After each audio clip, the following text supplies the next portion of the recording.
काझी मेहजूबुद्दीन हे खुलताबाद परंपरेतील सुफी आहेत. ते मकरांमधून भारतात आले. त्यांनी दिल्ली निजामुद्दीन औलिया यांच्याकडून सुफी मतांची दीक्षा घेतली.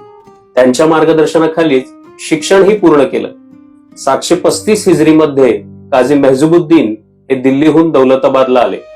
काही इतिहासकारांच्या मते ते खुलताबादच्या बुरहानुद्दीन गरीब यांच्यामुळे दखण्यात आले असावेत.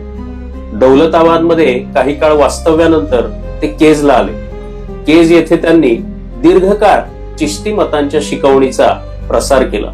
केजला एक खानका स्थापन केली, जिथे लोकांना आध्यात्मिक शिक्षण दिलं जात होतं. केज गावचे न्यायाधीश असल्यामुळे त्यांना काझी उल औलिया या उपाधीने ओळखलं जात होतं.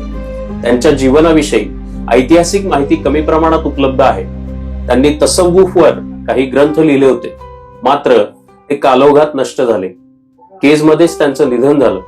निधनानंतर त्यांच्या दर्ग्यावर एक घुमट बांधण्यात आला, जो आजही त्यांच्या स्मृतीचं प्रतीक म्हणून अस्तित्वात आहे.